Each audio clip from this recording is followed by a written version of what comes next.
Isang sports commentator ng ESPN Australia ang nagsabi na maganda ang performance ni Kay Sotto sa FIBA Asia Cup 2021 qualifiers at pinost pa nito ang average ni Kay Sotto na 9 points at 7 rebounds sa dalawang games na nilaro niya at sa limitadong oras lamang. Maging ang NBL na kung saan dito maglalaro si Kay Sotto hanggang sa sumapit ang NBA Draft 2022 ay pinapanood rin ang laro ni Kay kung kumusta na ba ang performance nito at para na rin makita ng NBL Australia lalong-lalo na ang Adelaide 36ers kung ano na ang kalagayan o estado ng laro ni Kay Sotto. Inaasahan na pagkatapos ni Kay Sotto dito sa FIBA Asia Cup 2021 qualifiers third and final window at Olympic qualifying tournament ay aalis na ito sa Pilipinas at ipagpapatuloy nito ang pag-iensayo abroad. Hindi binababad ni Coach Tab Baldwin si Kay Sotto dito sa FIBA qualifiers na ito at halos 18 minutes lamang ang binibigay niyang playing time dito kay Kay. Ang maganda sa qualifiers na ito ay ang nakakatapat ni Kay Sotto ay ang mga naturalized players na kung saan malalakas ang pangangatawan ng mga ito at mahigpit rin ang kanilang depensa. Maganda ang ipinapakita ni Kay Sotto sa qualifiers na ito dahil na rin sa physicality naman ay unti-unting sinusubukan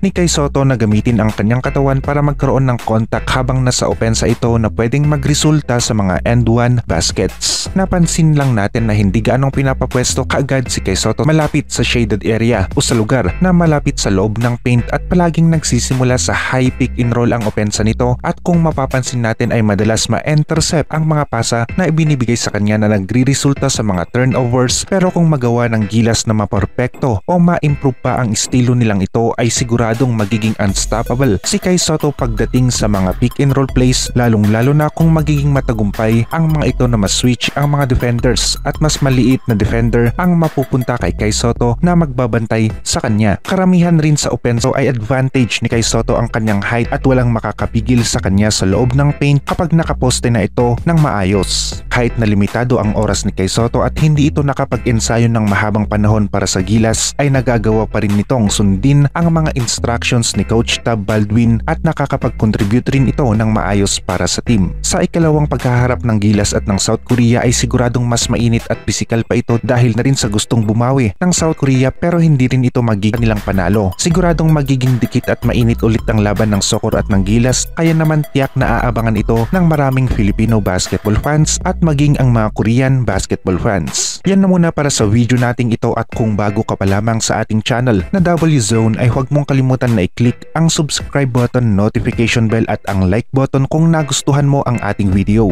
Kita ulit tayo sa next video natin and God bless sa inyo at sa inyong pamilya.